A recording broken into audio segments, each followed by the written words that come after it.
जब किसी के परिवार को आप राजनीति में घसीटेंगे, जब किसी की पत्नी को आप राजनीति में घसीटेंगे, तो कहीं ना कहीं उसका बुरा असर देखने को मिलेगा। मैं बताऊंगा पवन खेड़ा को मैं पवन पेड़ा बनाऊंगा। एक बार जब चुनाव का रिजल्ट आ जाएगा तो खेड़ा की तो सच में हालत पेड़ा जैसी होनी। ये जहरीला सांप है आरएसएस और बीजेपी, इसको अगर आप नहीं मारेंगे आप कभी बचेंगे नहीं। इसे कानून के अंतर्गत हेट स्पीच माना जाता है। उस तरीके से साफ जाहिर हो जाता है कि हमेशा से कांग्रेस हिंदू विरोधी रही है। दिन भारत का पार्लियामेंट अगर कड़ा कानून बना दे कि घर वापसी करने पर किसी के साथ गलत नहीं होगा तो 50% मुसलमान इस देश के घर वापसी कर लेंगे। पत्रकार बंधुओं ने राहुल गांधी जी से पूछा कि आप जो है इन सब चीजों को चैलेंज क्यों नहीं करते, तो उनका जवाब आया कि मैं जिम्मेदारी नहीं लेता हूं कि मैं इस देश का लोकतंत्र बचाऊंगा। नमस्कार दोस्तों, तो मैं हूं सुप्रीम कोर्ट के परिसर में। दोस्तों आज मुद्दा डिस्कस करना है दोस्तों खेड़ा और खड़गे के ऊपर। बहुत ही इनके जो बयान है, बड़बोले जो बयान हैं उनके। आप करिए ना केस, चुनौती देकर जा रहे हैं, गुवाहाटी में बैठकर चुनौती देने, करिए केस। और एक एक्शन में लेने जा रहा हूँ, बाद में बताऊंगा। 48 घंटे भी क्यों इंतजार कर रहे हैं, आज रात को करिए, खुलवाइए कोर्ट, आपकी तो बहुत चलती है। सुनूंगा पवन खेड़ा को मैं पवन पेड़ा बना दूंगा। जवाब देने की जगह सबको गाली दे रहे हैं, पुलिस छोड़ रहे हो। तू तो गया बेटे। A case has been registered in crime branch police station Guwahati and we wanted Mr. Pawan Khera।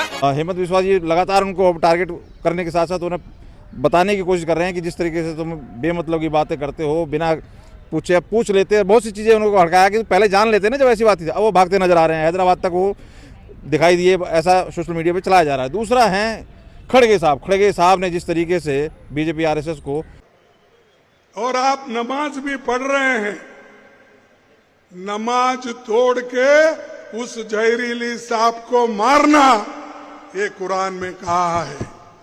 ये जहरीला सांप है आरएसएस और बीजेपी, इसको अगर आप नहीं मारेंगे आप कभी बचेंगे नहीं। उसी तरीके से आपके लिए आरएसएस और बीजेपी है। तो कहीं ना कहीं इनकी ये जो मंशा है वो दर्शा रही है कि ये किस लेवल की राजनीति करते हैं, और वेस्ट बंगाल और असम के चुनाव को मद्देनजर रखते हुए ये सब बड़े बोले जा रहे हैं। हमारे साथ हैं सीनियर अधिवक्ता विशाल जी। इसे समझने की कोशिश करते हैं कि आखिर ये बयान को कैसे देख रहे हैं सर। पहले देखिए, बहुत ही दुर्भाग्यपूर्ण बयान है और मैं मानता हूं कि ऐसा बयान किसी भी पॉलिटिशियन को नहीं देना चाहिए, क्योंकि जब आप एक वोट बैंक की राजनीति के लिए किसी भी राजनीतिक दल को या किसी भी व्यक्ति को ऐसे पॉलिटिसाइज करने की कोशिश करते हैं जिससे कि उसका वोट बैंक आपकी तरफ फेवर हो जाए और दूसरे लोगों को हर्ट करते हैं, तो इसे कानून के अंतर्गत हेट स्पीच माना जाता है और आर्टिकल 19 सब क्लास 2 के अंतर्गत इसे हेट स्पीच मानना चाहिए। फ्रीडम ऑफ स्पीच का कोई भी लाभ इन्हें नहीं मिलना चाहिए। और सबसे बड़ी बात मैं बता दूं तो जो इन्होंने किया है कुछ सालों पहले आज़ादी के समय, यही इनके धर्म के और इनके जात बिरादरी के एक लोगों ने किया था, और वो जब पाकिस्तान गए तो 2 साल के बाद इन्हें मार पीट के भगा दिया गया, यहाँ पर आकर फिर रो रहे थे। तो भीम और मीम की राजनीति अब यह देश स्वीकार करने वाला नहीं है। देश पूरी मजबूती के साथ ऐसे लोगों के साथ खड़ा है जिसके अंदर राष्ट्र प्रेम हो, जिसके अंदर देश प्रेम हो, जो भारत माता की जय करते हो, जो वंदे मातरम बोलते हो और जो देश के लिए जीने मरने के लिए हमेशा तैयार हो। और मैं बता देना चाहता हूं कि जिस तरीके से उनका ये बयान आया है उस तरीके से साफ जाहिर हो जाता है कि हमेशा से कांग्रेस हिंदू विरोधी रही है, और उसका एक छोटा मोटा उदाहरण उनके एक नेता के द्वारा दिखाया जा रहा है। हिंदू विरोधी रही है, लेकिन क्या लगता है ये मुस्लिमों से प्रेम है? क्योंकि मुस्लिम भी हेमंत बिस्वा कितने प्यार से दिखाई दे रहे हैं गले मिलते उनके। देखिए, इन लोगों की मानसिकता ऐसी है कि इनको लगता है कि भारतीय जनता पार्टी मुस्लिमों के खिलाफ है, जबकि मुस्लिमों में बहुत सारे ऐसे लोग हैं जो भारतीय जनता पार्टी को अपनी पार्टी मान रहे हैं और उनमें घर वापसी का एक ऑप्शन देख रहे हैं। और मैं बता देना चाहता हूं, जिस दिन भारत का पार्लियामेंट अगर कड़ा कानून बना दे कि घर वापसी करने पर किसी के साथ गलत नहीं होगा तो 50% मुसलमान इस देश के घर वापसी कर लेंगे, हिंदू धर्म में कन्वर्ट हो जाएंगे।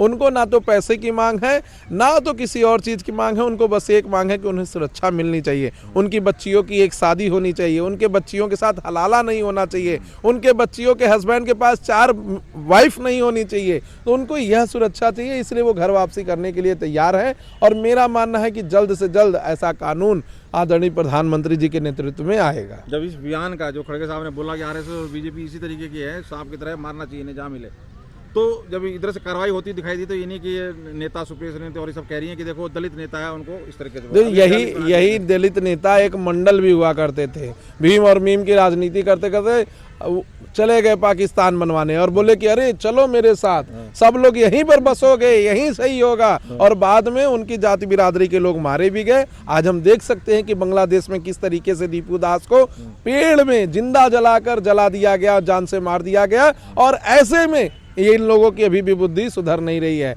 और मैं एक और वाकया बताना चाहता हूं, ये फर्जी भीम और मीम वाले, जिस समय हमारे तरुण भाई की हत्या हुई दिल्ली के अंदर, उत्तम नगर के अंदर, उस समय लोग कहाँ थे?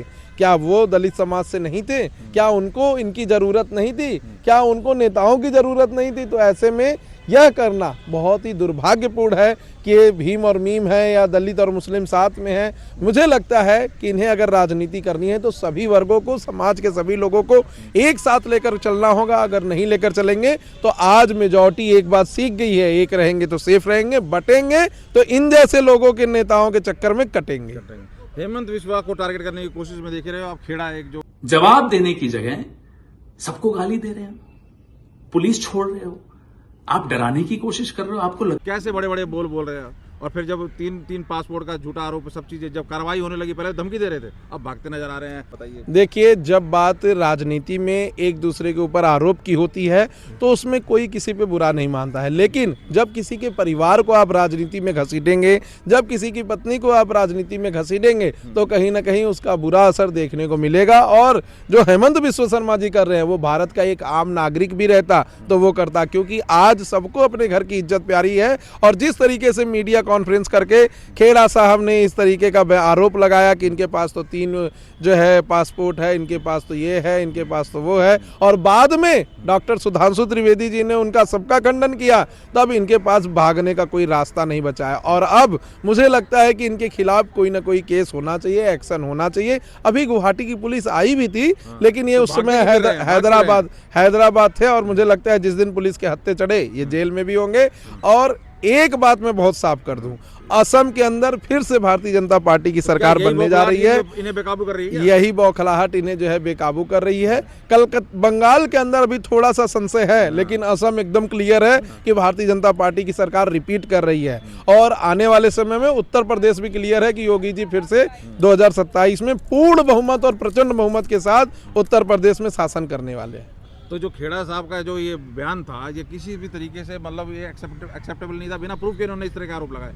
और अब इसी का खंडन करते हुए और फिर इस चीज़ को सही ठहराते हुए कि आप उसको कैसे पकड़ सकते हैं, आपका अगर गलत है तो आप खुद साबित कीजिए कि गलत है, मतलब इस तरीके का आरोप लगा के कांग्रेस अब किस तरह से बचना कैसे चाह रही है? देखिए, कांग्रेस ने राहुल गांधी, रियल मुद्दे नहीं है क्या धरातल पे लोगों के लिए? जी, वही मैं कहना चाहता हूं। कांग्रेस ने राहुल गांधी जी के नेतृत्व में झूठा आरोप लगाने का ऑस्कर अवार्ड जीत लिया है। और जब इनसे कहा जाता है कि अरे आपके पास इतनी सारी चीजें हैं तो आप सुप्रीम कोर्ट क्यों नहीं जाते हैं, हाई कोर्ट क्यों नहीं जाते हैं, इसको चैलेंज क्यों नहीं करते हैं, तो ये कहते हैं उचित समय आएगा तो हम करेंगे। और अभी तो हद हो गई। बिहार चुनाव के समय पत्रकार बंधुओं ने राहुल गांधी जी से पूछा कि आप जो है इन सब चीजों को चैलेंज क्यों नहीं करते, तो उनका जवाब आया कि मैं जिम्मेदारी नहीं लेता हूं कि मैं इस देश का लोकतंत्र बचाऊंगा। तो आखिर नेता प्रतिपक्ष लोकतंत्र को नहीं बचाएगा तो कौन बचाएगा? और इनके पास अगर सच में मुद्दे हैं या सच में ऐसी जानकारी है तो क्यों नहीं जनता के सामने लेके आते हैं? जनता तो एक दिन में अपना मत परिवर्तन कर लेती है, बदल लेती है। अगर सच में कोई अगर घूस लिया होगा या घोटाला किया होगा और आपके पास डाटा है तो जनता एक दिन के अंदर मूड बदल लेगी, लेकिन आपके पास ये सब नहीं है। आप सिर्फ और सिर्फ पूरे सिस्टम का मजाक उड़ाना चाहते हैं, पूरे सिस्टम के ऊपर एक मौकरी करना चाहते हैं। कभी इलेक्शन कमीशन को आरोप लगाएंगे, कभी ईवीएम को आरोप लगाएंगे, कभी SIR को आरोप लगाएंगे, कभी न्यूज़ चैनल और न्यूज़ एंकरों को आरोप लगाएंगे कि ये बायस्ड है, कभी जो है इस देश के सिस्टम को आरोप लगाएंगे, कभी पैदल यात्रा निकाल के भारत जोड़ो यात्रा शुरू कर देंगे, कभी आप दिखाएंगे कि मेरे तो जेब में एक लाल डायरी है, वही लाल डायरी जो है देश को बचाएगी, उस लाल डायरी को भाजपा खत्म करने जा रही है। तो ऐसे में मुझे लगता है कि इन लोगों पर लोगों का विश्वास नहीं करना चाहिए। और भारत की जनता बहुत ही समझदार है, पिछले कुछ चुनावों में इन पर कोई विश्वास नहीं किया, तमाम अपनी जो है योजनाएं चलाए हैं उनको मनाने के लिए, लेकिन कोई योजना सफल नहीं हुई है। मोदी जी कह रहे हैं कि हम सेंचुरी बनाने की तरफ बढ़े, मतलब वो जीत के ये हार गया, फिर भी इनको समझ में क्यों नहीं आ रही है? क्योंकि ये जब तक लोगों से जुड़े मुद्दे नहीं उठाएंगे इन्हें नहीं मिलने वाला। क्या इनके पास बिल्कुल कोई मुद्दे नहीं है? यही देखिए, एक महान शासक तभी बनता है आदमी या तो वो बहुत बड़ा योद्धा हो, या तो उसका जो प्रतिद्वंदी हो बहुत बड़ा मूर्ख हो। तो मुझे लगता है कि अभी इस भारत के अंदर नेता प्रतिपक्ष बहुत बड़े मूर्ख हैं, इसीलिए जो है जीत पे जीत नेता प्रतिपक्ष को जो है, जो अभी पार्टी में है उनको मिलती जा रही है और नेता प्रतिपक्ष को हार का सामना करना पड़ रहा है। और सबसे बड़ी बात बता दूं कि जब तक राहुल गांधी अब कांग्रेस को पद को नहीं छोड़ेंगे, उनसे पूरा कमान नहीं छोड़ेंगे, कांग्रेस का रीबर्थ नहीं होगा, तब तक भारतीय जनता पार्टी को कोई मेहनत करने की जरूरत नहीं है। सिर्फ राहुल गांधी को फंड करे कि वो प्रचार करने के लिए समाज में जाए, भारतीय जनता पार्टी अपने आप ही जीत जाएगी। तो खेड़ा एक कन्हैया में वो जो है क्या नाम कन्हैया कुमार, वो भी लगा हुआ है, वो हार की सेंचुरी बनाते जा, मतलब रिकॉर्ड तोड़ जा रहा है। ये कांग्रेस की मतलब है क्या मंशा, और इन लोगों को आगे करके क्या जताना चाहती है कि सिर्फ जवान से देखिए, मारो, टारगेट करो। कन्हैया कुमार के बारे में बता दूं तो ये वो टुकड़े टुकड़े गैंग का लीडर है जिसने जी, तो ये इनका काम ही है ना, ये अगर राहुल गांधी जी के साथ नहीं भी रहेंगे तब भी ये हेलीकॉप्टर से घूमेंगे, पूंजीवाद से परेशान जी, तब भी ये घूमेंगे। और घूमेंगे इसलिए क्योंकि इन्हें चाइना से पैसा आता है, क्योंकि इन्हें अमेरिका से पैसा आता है, क्योंकि इन्हें जॉर्ज सोरेस से पैसा आता है। इनके पास फंड की कभी कमी नहीं होगी। आप जितने भी डफली गैंग को देखेंगे, इनके पास पैसे की कभी कमी नहीं होगी। ये हमेशा अच्छे रहेंगे और बस कपड़े लत्ते और व्यवहार में लगेगा कि अरे कितने नॉर्मल है। लेकिन अर्बन नक्सल असल में यही है, क्योंकि ये लोग पूरी तरीके से समाज का दोहन करते हैं, लोगों को उकसाते हैं कि वो लड़ाई करे, युद्ध करे, और बाद में अपने मीडिया के पीछे से देखते रहेंगे, हंसते रहेंगे। अभी अगर कांग्रेस का शरण नहीं लिए होते कन्हैया कुमार, जो कि पहले लेफ्ट में थे, तो कहीं ना कहीं कन्हैया कुमार के ऊपर बहुत बड़े चार्जेस लगते और फिर वो अपना जान बचाते हुए फिरते हैं। तो इनको क्या मतलब गरीब चाहिए ताकि इनकी ये डबली चलती रहे और इनका विवाद चलता रहे जी। गरीब के बिना इनकी नेतागिरी नहीं चलेगी। देखिए, सबसे बड़ी बात बता दूं, देश का मिडिल वर्ग और गरीब जनता आदरणीय प्रधानमंत्री श्री नरेंद्र मोदी जी को अपना नेता मान चुका है।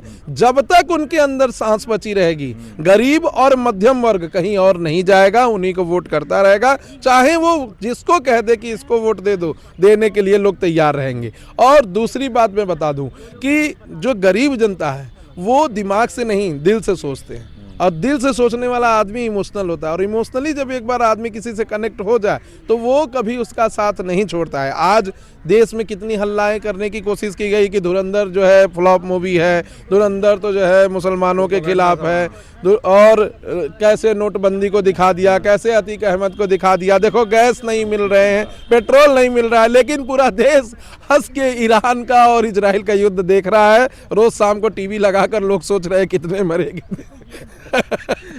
उनको। अब तो पापा ने वो रुकवा दी है अमेरिका में, क्या होगा? अब तो युद्ध में नहीं चला। तो कहीं ना कहीं भारत ही एक ऐसा देश है जहां पर युद्ध का कोई प्रभाव नहीं पड़ा। यहाँ स्ट्रेट ऑफ हॉर्मुज से गैस भी आते रहे, तेल भी आते रहे, और जो लोग भारत के विरोध में हो मरते रहे, उनके सीने पे सांप रेंगता रहा। तो कहीं ना कहीं ये बहुत ही अच्छा था कि आदरणीय प्रधानमंत्री जी के नेतृत्व में पूरी विदेशी संगठन को प्रधानमंत्री जी ने मजबूत किया। आज भारत का हर नागरिक सुरक्षित महसूस कर रहा है, चाहे वो किसी विश्व के किसी भी देश में क्यों ना हो। और भारत का नागरिक तो सुरक्षित है ही, भारतीय तिरंगा लेकर पाकिस्तान के मुस्लिम लोग भी दौड़ रहे हैं, वो भी सुरक्षित हो जा रहे हैं। तो कहीं ना कहीं हमने पहले भी देखा था कि यूक्रेन ने और रसिया ने अपने यहाँ के युद्ध रोक दिए थे भारतीय छात्रों को निकलने के लिए, और उसमें नेपाल के लोग भी निकले, भूटान के लोग भी निकले, पाकिस्तान के लोग भी निकले, श्रीलंका के लोग भी निकले भारतीय झंडा लगाकर। तो ये ताकत है एक लोकतंत्र की, ये ताकत है एक नेता की, ये ताकत है एक बाइलेटरल डायलॉग की, जो आदरणीय प्रधानमंत्री नरेंद्र मोदी जी ने पिछले कार्यकाल में अपने स्थापित किए हैं। तो खड़गे साहब को क्या देंगे, क्योंकि देखिए कांग्रेस के नेता है विश्व शर्मा भी, वो अच्छी तरीके से जानते हैं कौन कितने पानी में, वो अच्छी तरीके से धो रहे हैं, मतलब उसका भारी हो गया। खड़गे साहब उतना ही बोलते हैं जितना राहुल गांधी आदेश करते हैं। खेड़ा साहब या खड़गे साहब उतना ही बोलते हैं जितना राहुल गांधी जी आदेश करते हैं। और मेरा तो बोल रहा है सर, वो तो बोल रहे हैं पूछना चाहिए था पहले, तुमको पता करना चाहिए था। विश्वास साहब ने बिल्कुल उसकी लेनी हालत खराब कर दी है जी, हालत तो खराब। देखिए, एक बार जब चुनाव का रिजल्ट आ जाएगा तो खेड़ा की तो सच में हालत पेड़ा जैसी होनी है। और बनता है, लीगली तो बनता है जिस तरह का नहीं, देखिए उसमें उनके एंटीसिपेटरी बेल मिल जाएगा, बहुत कड़े, इसलिए भागे फिर रहे हैं वो। हाँ, इसीलिए भागे फिर रहे हैं कि इसके पहले ही उनके वकील जो है हाई कोर्ट से जमानत लेके आ जाएं। एंटीसिपेटरी बेल मिल जाना चाहिए, मुझे नहीं लगता कि बहुत बड़ी बात है। जवान पे लगाम लगेगी, ये बोलना बंद होगा कि चलता रहेगा? एकदम बंद हो जाएगा। अरविंद केजरीवाल से पूछिए, अरुण जेटली के खिलाफ गलत बोले थे, 10 करोड़ रुपए देना पड़ा, पूरा जुबान पे लगाम लग गया, ऊपर से माफी मांगते भी फिर रहे थे। तो ये कोर्ट है, ये भारत है, भारत संविधान से चलेगा, न्यायतंत्र से चलेगा, न्याय व्यवस्था से चलेगा। किसी के ऊपर कोई भी फर्जी आरोप लगाकर कोई बचने वाला नहीं है इस देश में। मुद्दों का अभाव है, कुल मिला के जमीनी मुद्दे का अभाव है विशाल जी, तो कहेंगे जी, आप? जी। बहुत बहुत धन्यवाद, बहुत बहुत आभार विशाल जी, बहुत बहुत धन्यवाद बात रखने के लिए। तो देख सकते हैं जिस तरीके से खड़गे और खेड़ा साहब की जवान लड़खड़ा नहीं रही है, जहर उगल रही है और नफरत फैलाने की कोशिश कर रही है, उसके ऊपर सिलसिलेवार जवाब दिया है विशाल जी ने। और आप कैसे देख रहे हैं इस मुद्दे को जरूर कमेंट करके बताइए। बहुत बहुत धन्यवाद।